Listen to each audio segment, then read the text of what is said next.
आज के आज पैकेट में बंद चीजें खाना नहीं छोड़ा तो अगले कुछ हफ्ते में आप कैसे बीमार पड़ जाएंगे, सबूत हम दिखाएंगे। क्या 2 मिनट वाली मैगी में होती है सुअर की चर्बी?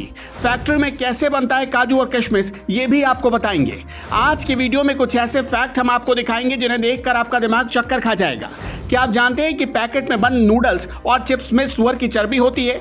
मेकिंग ऑफ मैगी की स्टोरी क्या है? 2 मिनट में तैयार होने वाली मैगी फैक्ट्री में कैसे तैयार की जाती है? और आज हम आपको ये भी बताएंगे कि प्रोटीन पाउडर में कैसे जानवरों की हड्डियां मिलाई जाती हैं। दोस्तों, 2 मिनट में बनकर तैयार होने वाली मैगी आजकल हर किसी की फेवरेट है, लेकिन क्या आप जानते हैं कि इसे कैसे बनाया जाता है? इसका मसाला कहां से आता है? तो चलिए झटपट मैगी की फैक्ट्री में ले चलते हैं और मेकिंग समझते हैं। सबसे पहले मैगी बनाने के लिए जरूरत पड़ती है गेहूं की।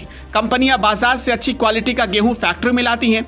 इसके बाद गेहूं को बड़ी बड़ी चक्कियों की सहायता से पीस दिया जाता है। पीसे गए गेहूं के आटे में थोड़ी मात्रा में मैदा मिलाया जाता है। अब इस मिश्रण को पानी में भिगोकर आटे की तरह गूंथ लिया जाता है।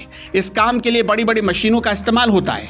अब गूंथे हुए आटे को मैगी के नूडल्स के समान आकार देने वाली मशीन में डाला जाता है। इस मशीन में पहले से मैगी नूडल शेप के सांचे लगे रहते हैं जो गूंथे हुए आटे को मैगी नूडल्स का आकार दे देते हैं। अब इसके बाद मैगी नूडल्स को ड्रायर की मदद से सुखाया जाता है। सूखी हुई मैगी को फिर प्लांट में आगे पैकिंग सेक्शन में भेज दिया जाता है, जहां मशीनों की मदद से इसे पैक कर दिया जाता है। इस प्रोसेस में कई मैगी कंपनियां सुअर की चर्बी का भी इस्तेमाल करती हैं। फिर क्वालिटी चेक के बाद तैयार मैगी को बाजार में बिक्री के लिए भेज दिया जाता है। साल 1872 में स्विट्जरलैंड में फैक्ट्रियों में काम करने वाले लोगों के पास खाना बनाने और पकाने का वक्त नहीं होता था। लोग ऐसा विकल्प ढूंढ रहे थे जो जल्दी से बनाया, पकाया और खाया जा सके। लोगों की इसी जरूरत को महसूस करते हुए स्विट्जरलैंड के एक प्रसिद्ध उद्यमी जूलियस माइकल जोहासन मैगी ने इंस्टेंट नूडल मैगी को बाजार में उतारा। साल 1912 तक आते आते मैगी अमेरिका, फ्रांस, यूरोप जैसे कई देशों में प्रचलित हो चुकी थी, लेकिन इसे भारत आते आते कई साल लग गए। दोस्तों, आपको ये भी बता दें कि साल 1984 में नेस्ले इंडिया प्राइवेट लिमिटेड के द्वारा मैगी को भारतीय बाजार में उतारा गया। आज भी नेस्ले इंडिया मैगी की सबसे ज्यादा उत्पादन करने वाली कंपनी है। मैगी की बात तो हो गई, लेकिन क्या आप जानते हैं कि फैक्ट्री में काजू कैसे तैयार होता है? कहीं आपको ये तो नहीं लगता कि काजू तो पेड़ पर होते हैं और इसे पेड़ से ही तोड़कर बाजार में भी बेच दिया जाता होगा? दरअसल पेड़ पर मिलने वाला काजू जहरीला होता है, इसलिए इसे इतनी आसानी से तैयार नहीं किया जा सकता। क्या आप जानते हैं कि अंगूर को सुखा देने भर से किशमिश बन जाता है?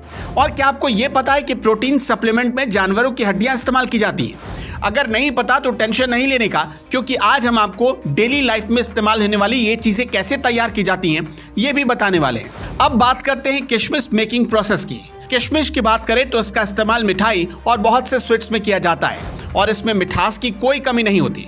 इस कारण अगर किसी को कम टाइम में ज्यादा एनर्जी लानी है तो आपको किशमिश का ही प्रयोग करना चाहिए। अंगूर को अगर आप किशमिश बनाना चाहते हैं तो आपको खुद से अच्छे क्वालिटी के अंगूर खरीदने पड़ेंगे और सबसे पहले उन्हें छांटना होगा। फिर अच्छे अंगूरों को एक बड़े से बॉयलर में 10 मिनट तक उबाला जाता है। अब उबले हुए अंगूरों को बाहर निकालकर सुखाया जाता है। इन अंगूरों को तब तक सुखाइए जब तक कि किशमिश की शक्ल ना ले ले। और अब आपके किशमिश बनकर तैयार है। अब इन्हें बाजार में बेचने के लिए आप पैकिंग भी कर सकते हैं। अब बात काजू मेकिंग की। हम बाजार से जो काजू लाते हैं वो पेड़ से सीधा तोड़ा हुआ नहीं रहता। काजू का कच्चा फल जहरीला होता है, इसलिए उसे प्रोसेस किए बगैर बाजार में नहीं बेचा जा सकता है। पेड़ से घर तक पहुंचने से पहले काजू को प्रोसेसिंग के कई स्टेज से गुजरना पड़ता है। सबसे पहले कच्चे काजू फलों को फैक्ट्री तक पहुंचाया जाता है, जहां इन जहरीले काजू को एक बड़े से बॉयलर में काफी देर तक खौलाया जाता है। खौलते पानी में पूरी तरह जहर निकलने के बाद वर्कर्स इन काजू को बाहर निकालते हैं और फिर शुरू होती है इसे सुखाने की प्रक्रिया। एक बड़ी सी ड्रायर मशीन की मदद से इन काजू को सुखाया जाता है। फिर आखिरी स्टेप का काम शुरू होता है, जिसमें काजू का कवर निकालने का काम किया जाता है। अब प्रॉपर तैयार काजू को बाजार में बिक्री के लिए भेज दिया जाता है। काजू मूल रूप से ब्राजीलियन नट है। 1550 के आसपास ब्राजील में राज कर रहे पुर्तगाली शासकों ने इसकी एक्सपोर्टिंग शुरू की। 1563 से 1570 के बीच पुर्तगाली ही इसे सबसे पहले गोवा ले आए और वहां इसका प्रोडक्शन शुरू करवाया। वहां से ये पूरे साउथ ईस्ट एशिया में फैल गया। आज काजू पूरे हिंदुस्तान का फेवरेट ड्राई फ्रूट बन चुका है। तो दोस्तों, वीडियो की जानकारी कैसी लगी कमेंट बॉक्स में हमें जरूर बताइएगा।